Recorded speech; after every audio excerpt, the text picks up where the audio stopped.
All right, guys. So if you listen to this podcast, you're probably someone that wants to be productive, to get stuff done, and aspire to be a top performer in any aspect of your life. I discovered Magic Mind, which are these green shots. And I'm going to show you two ingredients that are really stood out to me. Number one is matcha, which contains a crazy amount of antioxidants and also caffeine, but it doesn't give you the crash that normal coffee would. And the second one is lion's mane mushroom, which is a nootropic. It helps reduce anxiety, inflammation, helps with learning and memory in general. And what I love about the Magic Mind is that you're not replacing your morning coffee, which we all look forward to on a morning basis, but you're able to replace that third and fourth and fifth coffee that you might not necessarily need. And it's actually hurting you in many ways in terms of your productivity and your energy levels. So if you guys want to be more productive without the jitters or the crash, I highly recommend you guys to check out Magic Mind. They reached out with an exclusive offer for our listeners where you can go to magicmind.co/growthminds, or you can use the discount code GrowthMinds20. That's GrowthMinds20, and you can get 20% off your subscription. All right, on to the episode. Scientifically proven and studied for decades. It's like you go into the gym, you bench, you overhead press, you squat, you deadlift, maybe a couple of accessories like some pull-ups, and you're gonna build a great body. It's very simple. It's a simple linear progression, like 3 sets of 5. You're doing an A day and a B day. It's like this has been, codified in kinesthesiology for years. It's not crazy. It really just comes down to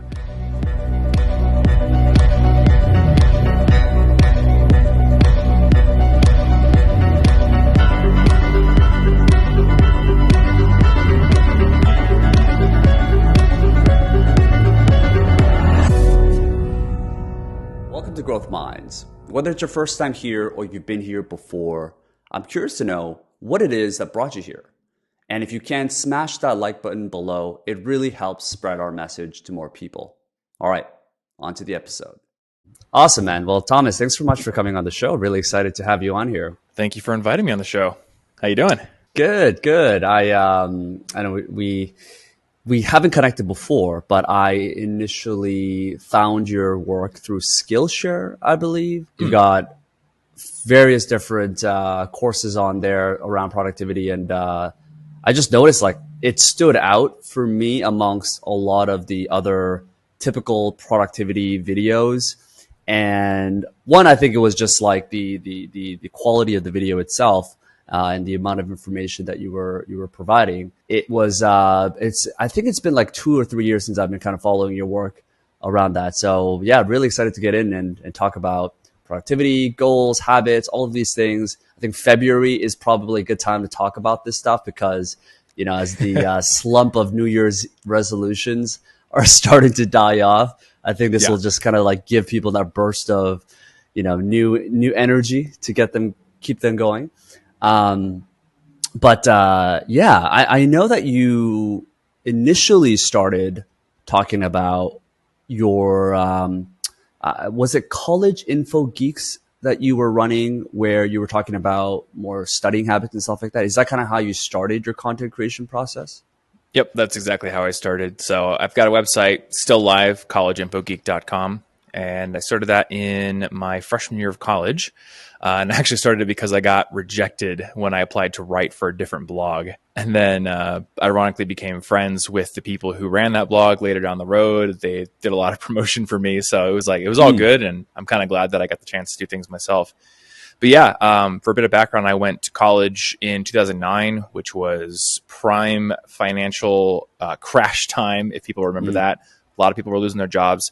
So I'm going into college kind of insulated from the meltdown since I'm going into college at that time. But there was definitely like this palpable feeling among my graduating class that the world's different now. It's way more competitive. And my response to that was to immerse myself in learning as much as I could about how to succeed in college and, just get the most out of the experience. So in doing that, I was like, well, why not write about what I'm learning?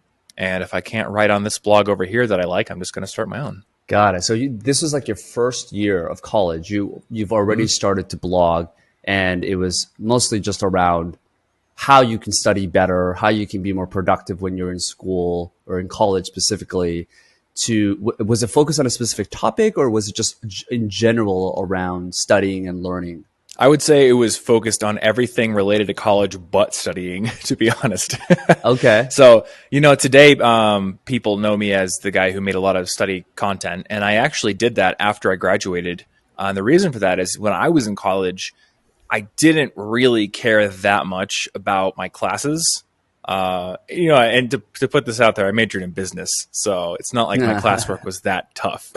Yeah. I had a lot of friends who were in computer engineering, and I'm like, oh, how's those differential equations treating you over there? I just got my little stats over here and just doing double entry bookkeeping, easy. So what I really focused on in college was how do I get the most out of everything beyond the classroom? Because I felt, and I think that this is correct even today, that the classwork is almost like the bottom priority when you go to college. And this depends on the major. Like if you're going for pre-med or something, it's different. But for a business major, I felt that the on-campus jobs that gave me technical skills and soft skills, along with the opportunities for volunteering and extracurricular clubs and events and things like that, and the connections I made through those were more rewarding than the actual classwork. And then, me being just a very exploratory person, I learn what I want to learn, however I want to learn it. So I don't necessarily need a class for it. So given that focus of mine personally, that kind of crept through my writing. And when I was in school, those 3 years I was blogging, almost everything was about entrepreneurship, career success, health, like basically just life optimization away from studying. And the funny thing is, like, I got done with college. And I had hit this point where the blog was making around $5,000 a month. And so in Iowa money, that's full-time income, or that's more than full-time, especially when you get roommates. And I had wanted to, number one, get onto YouTube. And number two, I wanted to beef up my email list. So back then there was this very common tip that you should have like some sort of PDF or like a gift that you give people for download or getting onto your email list. And my thought was, well, I haven't really done a whole lot of study content. Let's make a maybe 5,000 word cheat sheet on all the best study techniques that I know of. And that accidentally ballooned into a book called 10 Steps to Earning Awesome Grades. I still gave it away for free, but it is truly a book. There's a print version people can buy. And that sort of inspired me to also go out and build out like a base of content on my YouTube channel and on the blog about studying. Because I realized I went through college trying to build this all-in-one college resource, and I never really touched studying. So yeah, all the study content was done after I was done studying. That's hilarious. And first of all, so how are you even making $5,000 a month on a blog? Because even blogs that have a decent amount of traffic at that time, it's hard to make money through like Google AdSense for that amount. So were you doing anything different? Were you selling a product or something else that allowed you to make that? Yeah, it was all through affiliate marketing, actually. And I never ran Google AdSense on my blogs, never had any kind of display ads whatsoever on those sites. So, for context, I got into blogging right around the time that Pat Flynn was kind of blowing up with smartpassiveincome.com. Right. And I think that was very good because my perception of the internet marketing space before Pat was, a lot of it was quite slimy. Of course, it's still quite slimy in certain parts today. But I feel like Pat brought this breath of fresh air with a lot of transparency, and the way that he had essentially built up his site with SPI was no ads, no display ads, no pop-ups, no nothing. But he had really good articles and tutorials, and sometimes pitched an affiliate product in there. So that was my number one inspiration when I got to thinking about how do I monetize my blog. So I did a few things that worked fairly well, like Amazon affiliates. I had a really good college packing list. And I think for a while we ranked number one for college packing lists. So every August we'd bring in quite a lot of income through people just buying stuff for their dorms and textbooks and stuff like that. But the big one was I was a WordPress nerd. I don't know if I would call myself a developer, but my website was built on WordPress. I understood WordPress. So I built a whole tutorial on how to build a WordPress blog. And at the time, at least, not to sound a little braggy, but if you Googled how to start a blog or whatever, and you looked at the top articles, mine was by far the most detailed at the time. Now that's not the case. Now we've got like 5-hour, amazing tutorials on YouTube to build any kind of site, any kind of tech stack you want. But back then, like if you would Google how to start a blog, everything else that was ranking on page one was like a 2,000 word article that just sort of like glossed over the parts. Right. And I was like, I'm going to write a 10,000 word article that shows every single step, every click you make. And so that ranked very highly for a long time. And through my web host affiliate program, I was able to make $5,000 a month. Yeah, I don't know how they do the math there, because they give you deals. Because I did something similar as well with like running the blogs, and you run through the affiliate payouts of like what someone would pay. And these companies are paying like $70 for each customer that they bring, but they're only charging like $2 a month or something like that. And it's crazy, the amounts. And so you obviously see all of these blog posts that are coming out around how to set up blog posts, and all of them have affiliate links. So yeah, I can totally see how that math works out in that Which sense. it's even crazier. I think I get 175 a sign up. And then the average, and that's what people buy for a year. So I want to say like the average purchase price for like the first transaction is something like $80 to $90. Maybe someone adds an add-on. But the thing is, the reason the payouts are so high in the web hosting industry is the customer retention is insane. Like people stick around. They don't want to take their websites down. They don't know how to move them. So, I don't host my main websites on HostGator anymore, but I still have smaller websites there. And I've had that account since 2009. So they have more than made back. If I happen to go through an affiliate link at the time, they have more than made back that money. So it all comes down to customer lifetime value, or LTV, and comparing that against the acquisition cost. And for hosting, you can pay a lot of money because people stick around. Yeah, it's crazy. And like genius about what Pat Flynn did with him being transparent with all of his numbers is he would also have the affiliate links in that post, because he knows there's so many eyeballs. Because people just want to know how he makes money. He's so transparent with it, and he breaks it down, expenses, where the income is coming from, how much he made, and he's benefiting from that too. So it's such like a genius strategy that he's really pioneered. I think there's so many people doing it now. I think like John Lee Dumas and all those guys. So pretty smart stuff. Yeah, I want to talk about. There's a bit of strategy there. There is, yeah. I feel like we're getting a little off tangent, but this whole thing is just an affiliate ad. Click the link below, guys. No, I wanted to talk to you about goals and habits. Circling back around that, this will probably come out in March, but I think at this point, it's been a couple of months since New Year's resolutions. People set all kinds of goals, from making more money to learning a new language. But you talk, one of the videos that you have is talking about kind of setting that foundation, which is really important, which is setting more thoughtful goals from the get-go, right? Being more insightful around what kind of goals that you set, which can set you up for longer term success in the long run. Talk to me a little bit about like what are some of the common mistakes people make when they make goals, whether it's for New Year's resolutions or whether it's for their monthly goals. So I'll go over a couple of concepts, and I feel like actual like pointed content about goal setting is something that is a bit of a gap in my catalog. I haven't talked a ton about like the SMART framework or anything like that, but I have talked about a few different pieces that are very useful to goal setting. So one of them is an idea that I ran across when I was, I think, my first year of full-time work on College Info Geek, and it's this idea of success spirals. And this comes from a book called The Motivation Hacker by a guy named Nick Winter. He started Skritter, which is like a Chinese kanji learning app. He started Code Combat, which is like a game that teaches kids how to code. So he's like, one of those quantified self nerds from San Francisco. And that spoke a lot to me because I was very much like that back in college. And so the concept there is, if you're like down at level 0 and you set a goal for someone, who was already at level 100 to do, you're probably going to fail, or you're going to stay consistent for a little while and then you're going to fall off and you're going to try to get right back where you were, and it's probably not going to work. So the idea of success spirals is you start at the bottom and you spiral up, and you basically prove to yourself, hey, I can operate at this level for a sustained period of time. Now that I've proven that to myself, let me move up to the next level. It's just like a video game, right? All good game design teaches you fundamental concepts, challenges you on the concept it just taught you. And once you've proven you can get past that initial challenge, now it's going to throw another challenge at you where it might combine that concept you've mastered with something new, or it might ratchet up the difficulty a bit. But you have to get to that level first.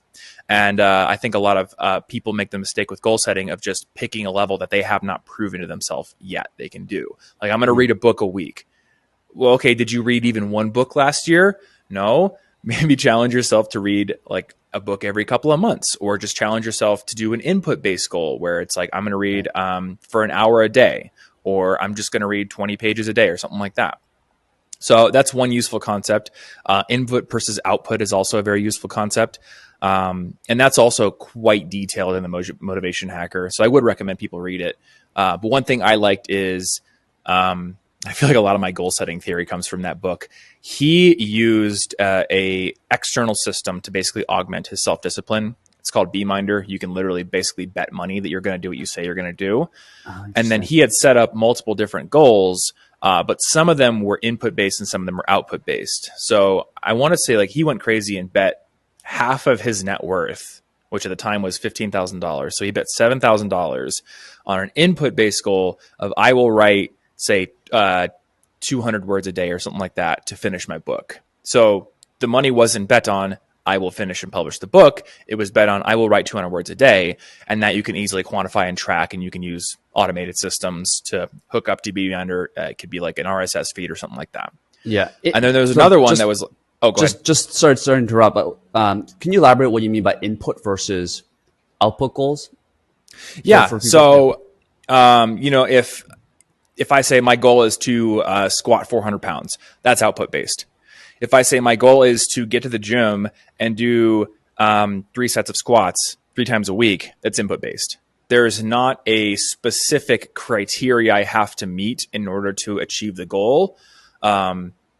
Instead, I guess there is specific criteria, but there's not like a thing I have to do that isn't guaranteed. It's more just like, I'm going to go in and put in the reps, and that itself is the goal. And the outcome is a reward, but the outcome is not the goal.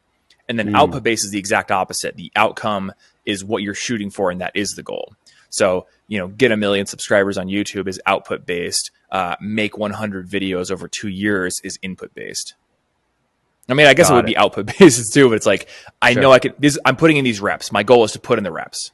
Yeah. Yeah. And your recommendation is to have a combination of both. It shouldn't be just output. It shouldn't be just input. I guess input is somewhat like systems, right? Like there's a system that you have on a weekly basis. If you want to lose weight, you fast for X number of days or lift certain number of weights. Is that kind of the idea? And you recommend people to have both? My recommendation is to experiment with what works best for you, and realize that input-based might work in certain areas and then output-based might work in other areas. So I find often if I'm hyper interested in something, I don't even need to think about goal setting, because I just want a thing to exist in the world, and that's totally fine. But in certain other periods of my life or certain other projects, I have found that an input-based goal works much better. For example, the book was very much input-based. My goal wasn't finish the book by X date or anything like that. I literally had a habit in my habit tracker system, just said 500 words per day. And that was it. And the interesting thing is I'd pick a sub-bullet from my outline, and I'd say, okay, let's write 500 words on this. And most days I would end up writing a lot more, because the 500 goal would get me into that working frame of mind. I kind of call it getting into the mines. You're never going to find the jewels at the beginning of a mine. You have to move a lot of dirt and move into the deep parts to find it. So you get yourself into the mines, and then now you're in the state of mind to keep going. And I'd often output 1,500, 2,000 words in a day doing that. Yeah, I think there's a book around it called Tiny Habits by BJ Fogg, I think. But it's a common phrase, right? Like if you want to teach people how to floss, start with 1 tooth at a time. And by the time they get into that, they're going to be able to, you're already in that mindset. So I guess that's similar to what you're recommending for people. Got it. Sorry, I interrupted you though. Keep going with what you were talking about with BeMinder. Oh boy, did I lose my train of thought? We can move on to something else as well. I think I went on a whole different split tangent. So. I know, yeah, we're doing this a lot. One of the interesting things that you also talked about is why we shouldn't tell people about our goals. And I'm more that like mindset, like not to share too much. But I know some people get quite motivated when they talk about their goals to other friends, because it adds that social pressure of, someone reminding them like, hey, I thought you were going to do this by this date. I thought you were going to start that business or quit that job or, lose this number of weight. And it keeps some people accountable. Is there similar to what you were talking about before, where like for some goals, we should be publicly saying to people, or do you think in general, is there just more downsides of telling people, everyone, about their goals? This is something that I'm personally just going through right now as I talk about my goals. So there may be a slight upside, there may be a slight downside. And I will get into why this is, or why science may think that this is. But I will note that telling people about your goals is something that shifts the probability of you achieving it by a small degree, in my opinion. So something that I think a lot about is what's called the Bayesian way of thinking. It's based on this probability principle called Bayes' law, where you have a prior and then you have new evidence, and the evidence should shift the prior belief by a certain degree. So usually your prior is pretty strongly established, and then new evidence would shift at a small degree. That's kind of how I think of the whole don't tell people about your goals, or do tell people about your goals thing. If you feel very strongly about a goal, if you're obsessed with it, if you're motivated, then that's a pretty strong prior. And telling someone about it might shift the probability of you achieving it down a little bit, maybe up a little bit. And that comes down to who you tell and how they're going to act afterwards. So the video I made about this many years ago was called Don't Tell People About Your Goals. And it basically summarized a study that was done, which found when people tell others about goals they have, they get a little bit of satisfaction simply through saying they're going to do it. Because if I go to you and I'm like, hey, Sean, I'm going to do a marathon this year. And you're like, that's awesome. And I'm going to feel good about you praising me for just committing to this goal. And so the idea is it creates what's called a social reality, where your friends or peers giving you praise just due to the virtue of you saying you were going to do the thing kind of gives you some of that satisfaction. It kind of creates a bit of that reality of achieving the goal in your mind. And that may make you less likely to put in the work to actually get the satisfaction of doing it. So that was the dopamine already yes. that built in. Yeah. So that was the result of at least one study. And I want to look into this at some point, because I remember there was this thing called the replicability crisis in psychological studies that happened, maybe 2013 or so. This group of researchers got together and they were like trying to reproduce the results of so many different psychology studies. And in many cases they could not. So I remember one of the studies, and very, very popular concepts that sort of got taken down through this was called ego depletion. There was like this very famous study in the early 2000s where they had people who were told to resist a cookie, or they could take the cookie. And then the ones who resisted the cookie were worse at math later on. And it's like, when you use your willpower to basically reject something you want to do, or to reject a short-term desire, it depletes your willpower, and then you're less capable throughout the day. And so the replicability crisis basically said ego depletion is not a real thing. And it's funny because a lot of people basically took that to mean, willpower is unlimited. Like the opposite of the axiom is now true just because we couldn't reproduce the original idea or the original results. And I don't think that's true. I think willpower is still in some case limited. Just think about, you get home from a long day of work. Can you get yourself to the gym as easily as when you wake up in the morning and do it right away? Personally, no. If I don't work out in the morning, I'm not going to do it. So the whole don't talk about your goals thing may be a victim of the replicability. I can't even say that word. Replicability crisis. Yeah, it's a tough one. It's a tongue twister. But what I think is it really depends on who you tell. Because you may have some people in your life where you tell them about the goal and all they do is just praise you for it and they'll never follow up. And that's not accountability. In that case, I think you truly do get that social reality. You get the little dopamine release from telling your friend and getting a bit of praise, and then they're never going to follow up. If you have a friend who's going to say, cool, I'm going to hold you to that, or I'm putting this on my calendar 1 month from now, I'm going to follow up with you and make sure you did it, then I think that actually shifts the probability of you achieving the goal in the positive direction. So who are your friends? Who are the people you're telling about your goals? That's the question I think you should be asking. Yeah. And I've heard this from a friend of mine that is such an advocate of telling people about their goals. And it's for them, the way they describe it is that they want to be a person that's a man of their word or woman of their word. And when they tell their friend something, they want them to mean what they're saying, because if they don't, not only are they losing the respect of their friends slowly at a time, but they're also losing their own self-respect, right? They're saying it not just to themselves, but just out loud. And if they can't accomplish those goals, then obviously it's not going to be, it could be a negative cycle loop that happens if they continue to do that. If they continue to share, it's like the boy cries wolf, right? They continue to share, but they don't do anything. And it kind of adds that extra flame, I guess. So I guess it really does depend on like really what motivates you. Like what you have to really understand, I guess, like what are other things that motivate you at the end of the day. Yeah. And that sounds like an example of building up a strong identity and then letting that guide your actions. So I remember reading James Clear's book, Atomic Habits. And for me, that was the most powerful idea in the book. This idea that every action you take is essentially a vote for the kind of person you want to be. So instead of setting goals that are simply based on, I want to do X, first get clear on the identity that you want to embody. Who do you want to be? And then let your goals or let the actions that are part of your goals essentially vote for that identity. So what you said is your friend wants to be a man of their word. That's an identity. That's a character trait. And I think that throws a wrinkle into what we might draw as a conclusion, like a universal conclusion of this study where you tell someone about your goal and it's going to be bad.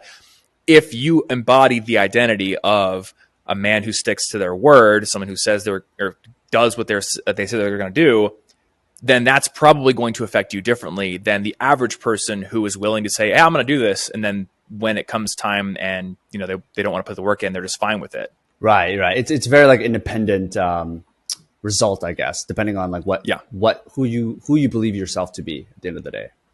And it also matters what the goal is and what it really connects to. So last year, one of my goals was I wanted to write full documentation for Notion's formula feature because they didn't really do it. The formula feature has very, very short descriptions of what each function does, but there's not like something like the MDN web docs for Notion formulas. I wanted to write that. And when I got to the core of why I wanted to do that, because it was a 4-month project, I wrote 40,000 words of technical documentation. It wasn't like, oh, I think I'm going to get tons of praise for this, or I think I'm going to make a ton of money off of it. It was, I want this to exist in the world. I recognize its long-term strategic value. I realize also that there are short-term things I could do, which would make me much more money, get me much more followers. So what's the reason I'm doing this? It's because I personally find it interesting and I want this thing to exist in the world. So the actions were very tightly coupled to what the goal itself was. And I think a lot of the goals we set, if we're honest with ourselves, are not very tightly tied to the actions. So a lot of people say, I want to go to the gym more often next year when it's January or whatever. The goal isn't, I want to go to the gym because I enjoy the strenuous process of lifting weights and challenging myself and getting stronger. The goal really is, I want to look good naked. And so that's not very tightly coupled to the act of getting yourself up in the morning and walking to the gym and doing a set of squats. It's like, I just wish I looked good naked, and this seems to be the way that I am going to achieve that. So that may require some additional external systems of self-discipline or external discipline to help you get to that goal, because the action doesn't give you the satisfaction that you are seeking. So is that really just being more honest with yourself and being more direct with what are the true reasons? Because it kind of leads me to my next question, which is, a lot of people have goals, but it's overwhelming for a lot of people to even get started, right? But it's like the sexy thing to do to set big, ambitious goals. I want to learn X number of languages in the next 3 years, or I want to lose a certain weight, all these things. But it's very overwhelming. Like, I'm thinking about a goal for me, waking up is really hard. And it's a small thing, but like to me, it sounds overwhelming. So I guess aligned to what you were talking about, how do we get ourselves to do difficult things that may seem overwhelming, but are there strategies or tactics you've learned that can help people get over that mental barrier that they have? Yeah, absolutely. So there's 3 components that I'll share. There's a whole field of research into this, but 3 main components: obsession, duty, and I guess ease would be the third one. So I will go in the opposite order here because I want to get ease out of the door. It's very sexy to set a big, hairy, audacious goal. It's very sexy to tell people, hey, I'm going to go to the gym every single day this year. But if you don't do it, then it's really not that sexy, right? It's just like I said it and that was it. So again, start small, follow that success spiral concept or that game design concept where you're proving to yourself, I can overcome this challenge, not just once, but consistency. There's that idea that mastery isn't when you don't get it wrong. Mastery isn't when you get it right for the first time. It's where you cannot anymore get it wrong. You've mastered it so that you don't even make some mistakes anymore. So if you master level 1, then you go up to level 2.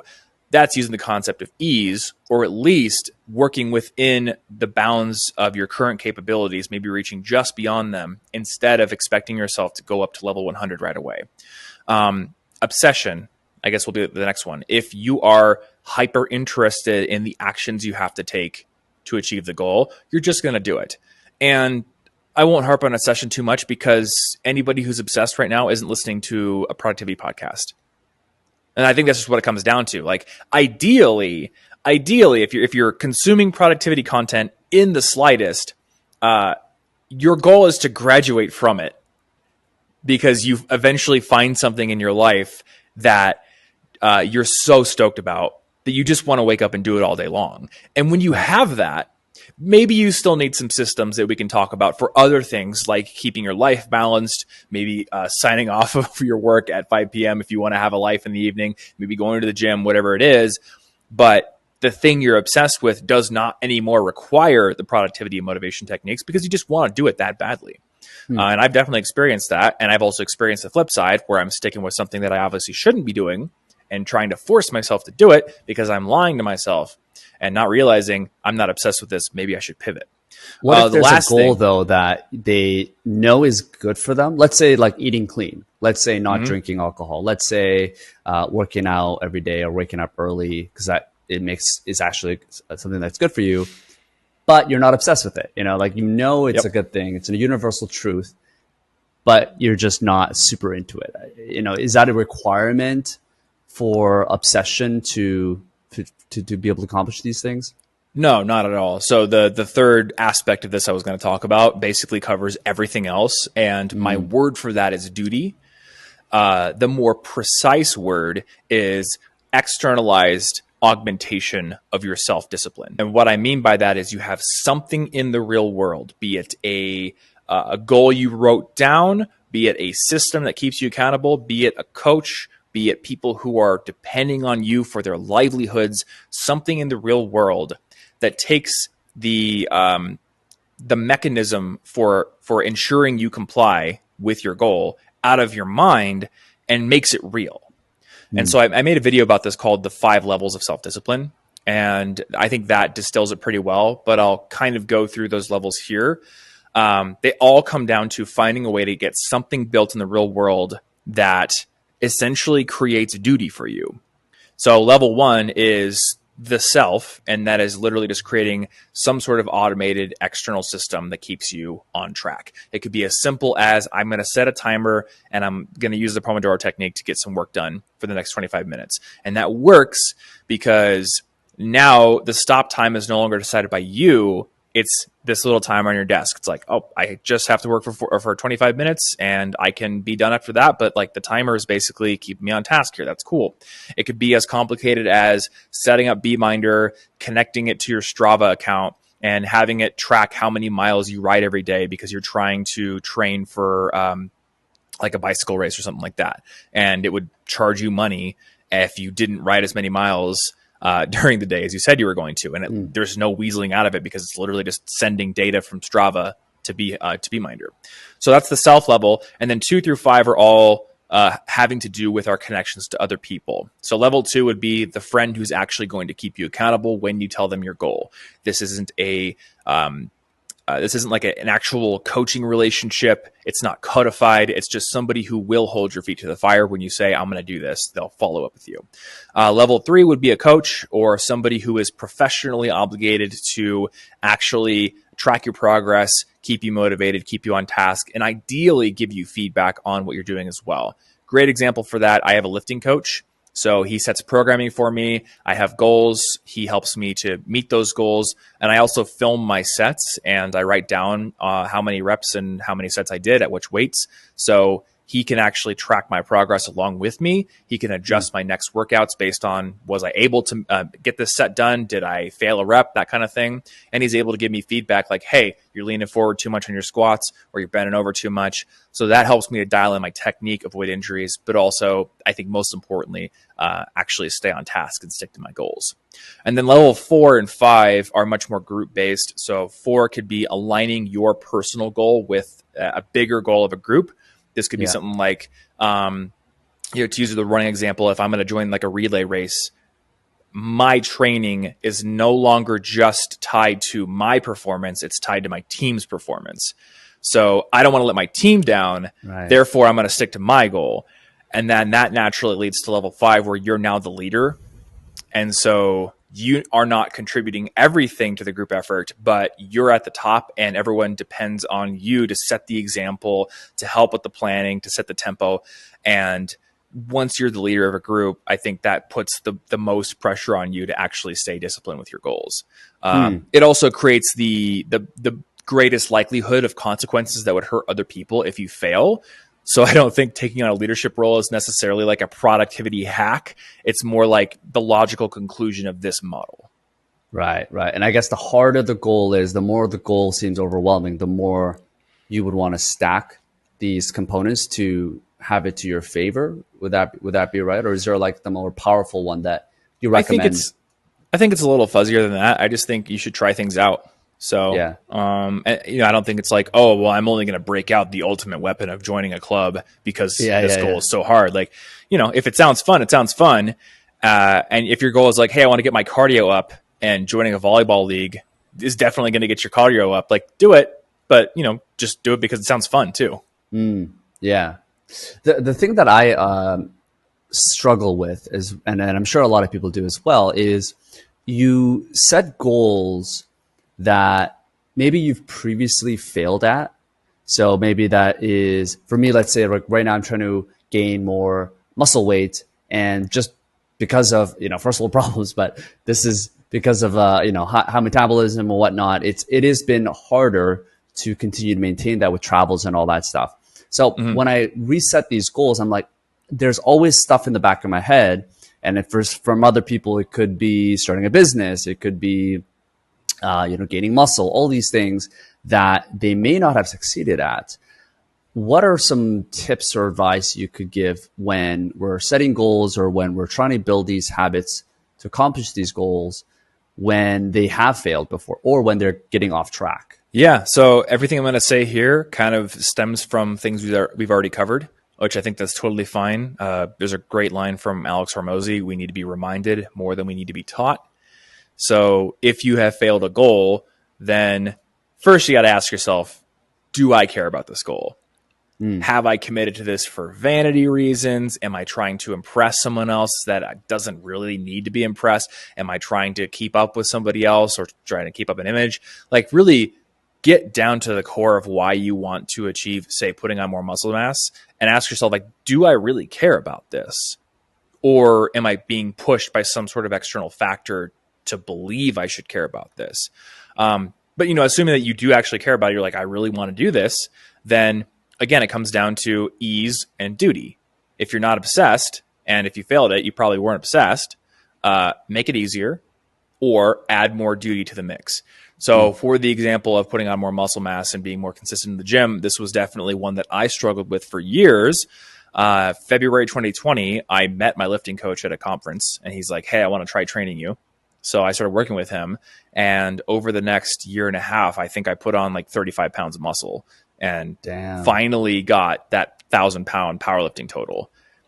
And Wow. I'd been lifting since I was a kid. Like my dad was a power lifter. I think I started lifting when I was like 9 years old. So I wasn't new to this, but for most of my life, it would be like good habits for 3 months and then I fall off. And 3 months doesn't really get you a whole lot of progress, whereas a year or 2 years really does. So if you do it for 3 months and then you fall off for 6 months, like you just really never see a whole lot of results. The moment I started working with Matt, it's like I wake up, oh, there's my programming. I've got my gym in the garage. I'm just going to go out there and do it. I'm going to send it in because he's going to ask me about it if I don't do it. And all of a sudden it's like, whoa, I've been consistently working out 3 times a week for a year and a half. And whoa, I'm 35 pounds bigger and I'm way stronger. Wow. Do you think that's what it was? It was like, it wasn't necessarily that he had this magic formula. Like he wasn't like, he didn't have this like crazy workout technique that you didn't know about, or that you haven't tried before. It really just came down to accountability and doing it consistently for a long enough time, like reps and mileage. Is kind of like what Arnold Schwarzenegger talks about in his book. Absolutely. I mean, yeah, if you want to put on muscle mass, you want to get strong, like the techniques are so simple. They have been scientifically proven and studied for decades. It's like you go into the gym, you bench, you overhead press, you squat, you deadlift, maybe a couple of accessories like some pull-ups, and you're gonna build a great body. It's very simple. It's a simple linear progression, like 3 sets of 5. You're doing an A day and a B day. It's like this has been, codified in kinesthesiology for years. It's not crazy. It really just comes down to dialing in technique so you don't get injured. Progressive overload, where you're actually continuing to make the weights go up, or you're shifting the rep schemes so you're continuing to challenge your muscles and get those effective reps. And then the most important thing is you just show up and you do it for a long time consistently. Dude, that's powerful. Like, have you taken that logic and that success that you've had and applied it in other parts of your life, like growing your YouTube channel or anything like that? Where else has that worked? 100%. So a couple of examples with the YouTube channel. When I got into YouTube, at first it was pretty funny because I didn't know about the YouTube algorithm. So I was just looking for a place to host my videos. And I was still like, oh, I'm a blogger. I want to try some videos and I need a place to host them. And then when my 7th video took off, I realized, oh, I want to be a YouTuber and this seems viable. From then on, I had this rule that I called the 1% rule. And this was to keep me out of getting into perfectionism and never publishing, because I had a couple of videos where I just kept tweaking things and trying things and like, I don't like it. It's not as good as this thing I'm looking at over here. I'll never publish it. So I broke out Beeminder and I was like, set up the RSS feed, 1 video per week on Friday without fail, or I'm going to be charged money. And the 1% rule was each time pick something I'm interested in to get 1% better at. So it might be this week, let's get a more dramatic lighting setup. Next week, let's learn how to keyframe in After Effects and add some easing curves so we don't have just linear motion. And if you do that for years and years and years, then every single video you made every week, you learn something new. 5 years down the road, you've made hundreds of videos. You've made hundreds of little improvements to your technique. You're now an expert in so many different areas. And it didn't feel easy, but it also didn't feel like you went to this insane school or anything. It's just you did the work, you have this amazing body of work, and that is what taught you all these techniques. Another example, the Notion formula documentation was a daunting project. I want to say it's like well over 70 functions and operators that I had to cover. And then there were supplemental things, and there's a lot of sirens behind me. There were supplemental articles like regular expressions and error handling and all this stuff. Looking at the project from the outset, I'm like, this is massive. A team would do this. But if I break it down and I just say every day, I'm going to strive to write 1 article. And when I get into an article I might understand, like modulus was a great example. I didn't really understand the mathematics behind modulus. And one thing I really wanted to do in my documentation was not just show you how to use an operator, but show you what you're actually doing. So my modulus article actually teaches remainder and modulus and the difference between them. I basically had to give myself a math class on that day, reading through articles, understanding modulus. But by the end of the day, the article was done. And you just show up at the coffee shop and you do an article a day, and 4 months down the line, boom, you have full technical documentation and you've learned all these things. And, you know, at the outset, it seemed daunting, but you just put in the effort and it's done. Yeah. Talk a little bit more about that 1% rule. Cause I've learned about that, and it is very powerful, because I think like humans in general, we're designed to think linearly. Like the idea of exponential progress is just not the way humans have evolved to think. And this is kind of the advent of technology and AI. Like people don't know how powerful these things, similar with investing, like compound interest. I think Warren Buffett calls compound interest like the eighth wonder of the world. But you're now applying this to personal growth, habits, systems. Talk to me a little bit about that and why it's so powerful. Yeah. So the idea of the exponential growth often gets pushed back on. And so my 1% rule was something that I came up with back in 2014 for myself. But it often gets very compared to the idea that James Clear puts forth in Atomic Habits, where he has that graph. And it's like, if you make a 1% improvement every day over 365 days, you have like this exponential curve going up. Whereas if you make a 1% disimprovement or 1%, right. Getting worse every day, like it just, similarly, you just kind of spiral down over time. Yeah. And so a lot of people will be like, that's not actually how it works. It's actually kind of the opposite, where you make the noob gains. To go back to like the weightlifting example, your first couple of years, you're putting 5 pounds extra on the bar every workout. And then, 20 years into your powerlifting journey, you have to go to hell and back to add like 1 additional gram to your deadlift because you're already deadlifting 800 pounds. Like, obviously that is not exponential growth. However, what I have noticed is there is at least non-linear positive growth in the results that come from the effort. So as a filmmaker, as a YouTuber, I would not say that my technique has grown exponentially in terms of what I can do. There were very much noob gains there where, when you learn how to keyframe non-linearly and you add easing curves, that adds a lot to your videos. Whereas, something like adding particles later on is going to be more like a finishing flourish. It definitely is cool, but it doesn't add as much to the overall experience as something as fundamental as nonlinear motion.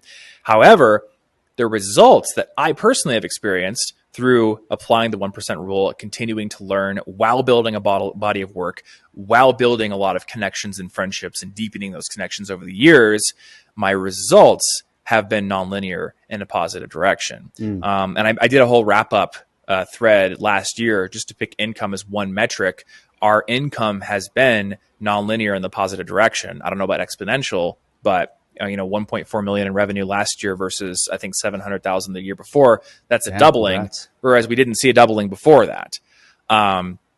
So that's what happens when you continue to scale up, because you get into the upper echelons of skill.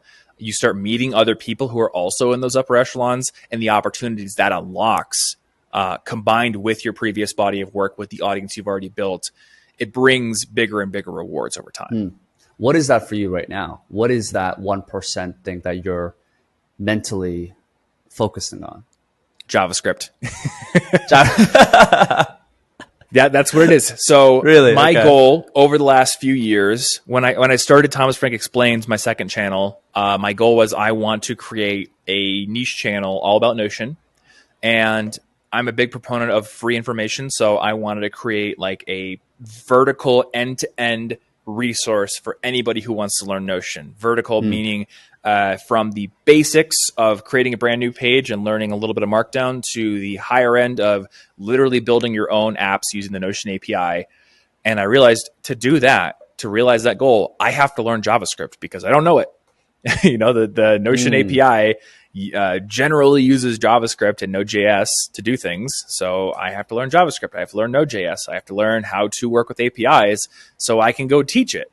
And so right now I'm in that phase of my goal where I've kind of covered most of the basics. I've covered formulas, covered databases. Now I've got API stuff to cover. So it's like, cool, push yourself to learn more JavaScript, Tom.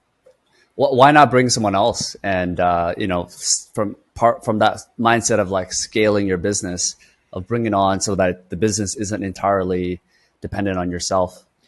So that comes down to my motivation. the pithy answer I've given to other people who ask me what I want to be when I grow up is I want to be a rich academic. And what that means is I'm relatively uninterested in scaling the business to as high as it can go. I'm uninterested in being a billionaire. I would never. It just sounds like too much of a hassle, to be honest. Yeah. I think you can make $10 million and pretty much buy anything you want for the rest of your life and be set. Yeah. So, let's 10 million sounds like a decent goal for me financially. Yeah. But what really motivates me, and if I were to describe the ideal gameplay loop that I go through for the rest of my life, it is I get into something technical that's interesting to me, that's really challenging to learn. I get to sink my teeth into it, go into the cave, build something out of a box of scraps, and then I get to come out and I get to be Tony Stark on the stage presenting what I built. And then I go back into the cave and do that over and over again. That's what makes me happy. So while I do realize I could build a whole team, I could get a great technical writer who knows JavaScript, who could make API tutorials for me. The fact is I want to know it. Yeah. So if I have the interest, I 100% believe I can go out there and learn anything that I need to learn. And if I have the freedom to do that, I'm going to do that. Yeah. And kudos to you just for being self-aware enough to know what you want out of life and this business that you're building. I think a lot of people immediately think scale, but they don't really think about the secondary or the third consequences of doing that, which is more people, more problems, more therapy sessions that you may have to do. Hey, at least you can afford the therapy. That's true. You can expense it. But yeah, the question I ask is like, push yourself forward to whatever the state that you're looking to achieve and ask yourself, what does an average day look like in that life? And I say push yourself forward mentally when you're doing this exercise, because if you just say, what do I want my average day to look like now, it may push you to avoid the sacrifices you need to make now to get to where you want to go. So, very much embrace discomfort now to get to where you want to go. But if you're like, that's my North Star, that's what I want to be, ask yourself, well, once you hold the trophy, you bite the medal, you pop the champagne, you kiss the girl, like, what's your life look like after that? When you wake up and it's just an average Tuesday and you've made your $1 billion and you've got this 10,000 person company, like, is that what you want? Are you happy with that? Yeah. If so, cool. But if not, like, don't just be chasing the moment of glory that you experience when you get to the mountaintop. Be chasing the life that it gives you afterwards. Yeah, I know. This reminds me of this exercise. I know you've also been on Lewis's podcast, and he does this exercise, which is the perfect day. And he has you break down from the moment you wake up to the moment you go to bed, what's happening on an hour-to-hour basis. Where is your, like, where are you waking up to? Who are you with? What are you smelling when you wake up? From like the most detailed process possible, and then try to reverse engineer that process for what kind of life that you need to build for yourself and what are the actions you need to take. And I think it's kind of brings me back to, like, it seems like you've already done that for yourself. And yeah, it's pretty inspiring, man. This is almost the perfect day. Yes. Wake up, take care of my dog, see my wife, get to go on a cool podcast, get to do programming later, go home, play Magic the Gathering, hang out with my wife some more. Sounds great. Dude, you've got it set up. Yeah. Lots to inspire to there. Speaking of around how to structure your day, I think we can wrap up around talking about productivity and Notion, particularly, but around productivity, when it comes to setting up systems, environments, and habits, what are the things that you've learned that have helped you get the most done or maximize your effectiveness or focus or productivity, that, you probably don't think about right now? Because I know for you, it's probably such a second nature thing to set up your computer desk in a certain way, have certain things. But what are the things, if you can reflect back, that's really moved the needle for helping you get more done? Really?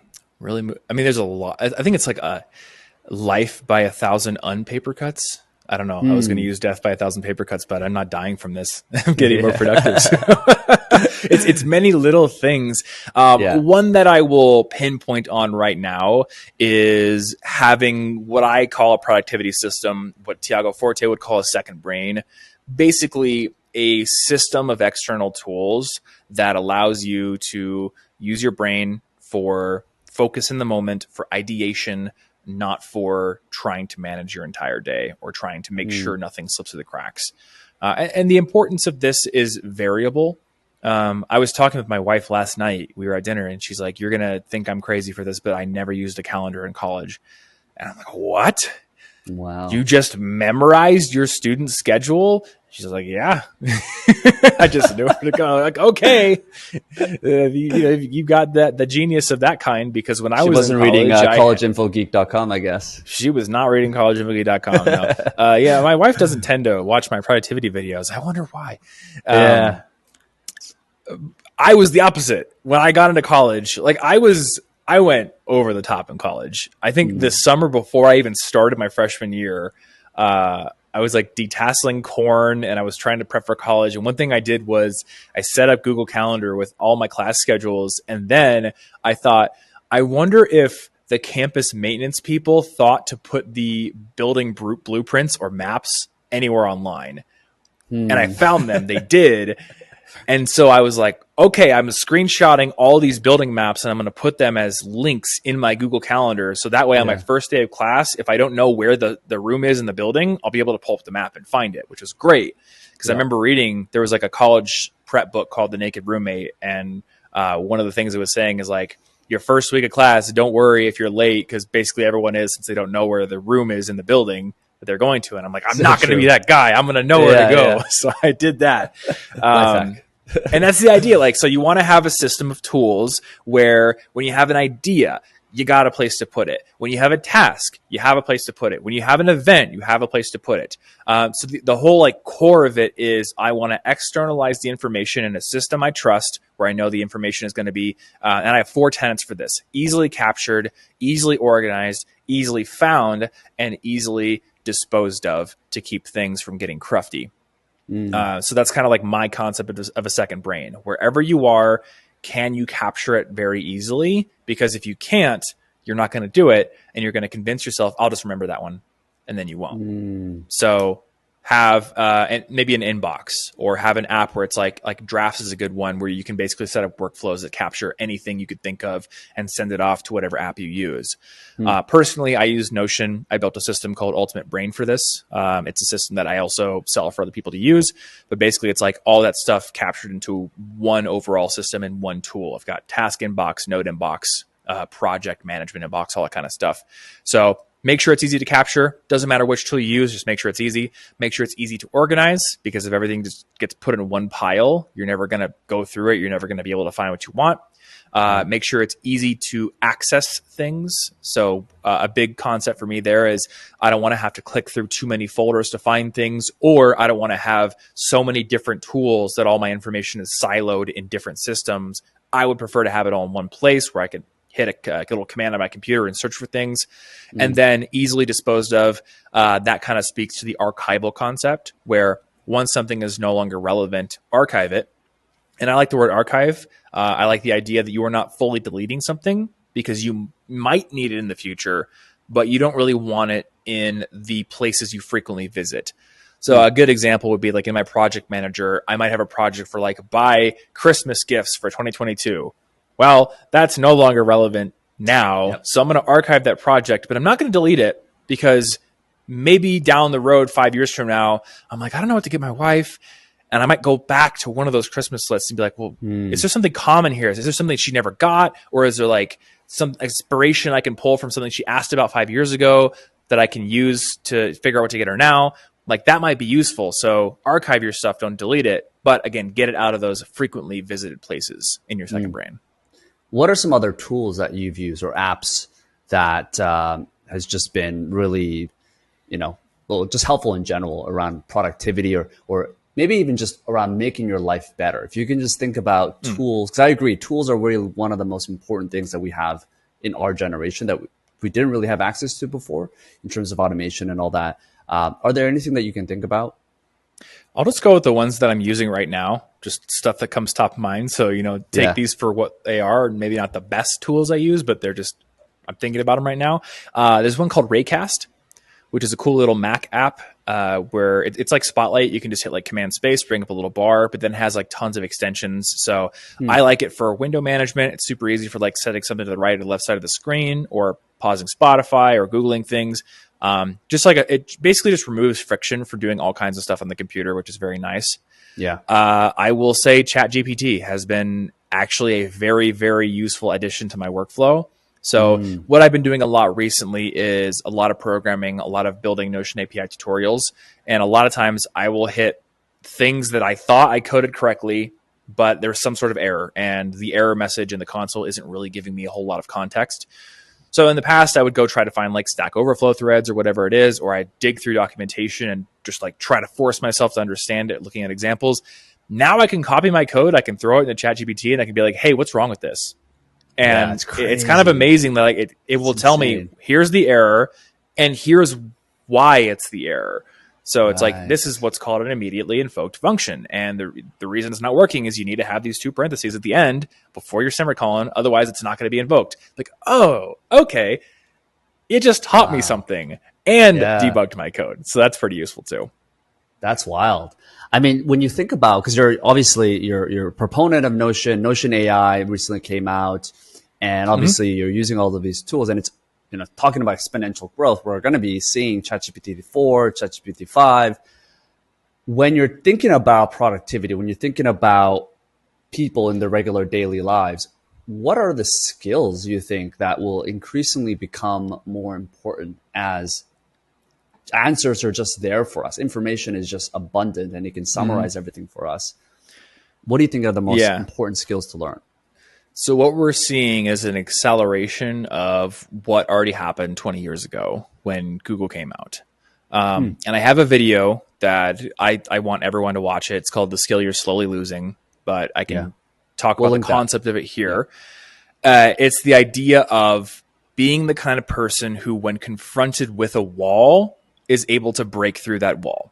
So what I mean by that is when you're confronted with a problem and the answer isn't immediately obvious, do you immediately give up mentally on solving that problem and go to Google or now go to ChatGPT and just ask it to solve it for you? Or do you have that innate ability to push through and go through the sometimes painful mental work of solving that problem? Because I think the people who are going to be most successful in the world that we are currently building, for better or for worse, are people who have the hybrid skill set of being adept with these new tools. I think you have to be adept with using AI tools. You're going to have to. It's what's coming. Just like being good at Googling is a very, very useful skill in today's economy. Right. People who can't do it are at a disadvantage.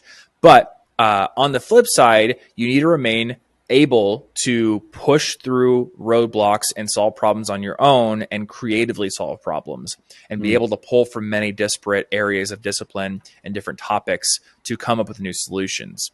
Because I think, if you don't want to be like somebody just working a menial job, then more and more it's going to be all about being able to creatively solve problems and push through the roadblocks that our automation tech can't solve. Yeah, it's so interesting to like think about skills that even in our early teens that we were probably good at. You had to be great at memorizing numbers, right? Because we didn't have Facebook or WhatsApp or any of these things. So like I was so good at like memorizing 10-digit numbers, or I would be, good at like doing math in my own head. I can't do any of that stuff anymore. Like if somebody told me 10 digits, I'm like, what? Dude, just like send me a message on Instagram, like that skill set is gone. And hopefully it's like replaced with something else, like asking better questions and all that stuff. But it's so fascinating to think about like, what are the skill sets that we're going to be using less of that probably is just not going to be as useful because of these tools. But what are the skills that we have to be like super prepared for in order to thrive in this generation? So I guess you nailed that on the spot. And it's tough to say, right? Because we only have 24 hours in the day. We only have so many skills we can really keep fresh. So it's hard to say what is the combination of what we might call old skills that are useful to hang on to, and what's the combination of new skills and new tools that we want to really invest in becoming adept at. I don't think I have a perfect answer for that, but I do think that there's a lot of basic fundamental knowledge that it would be a pity to lose. Say whatever the cloud web service is for ChatGPT goes down for whatever reason for a day.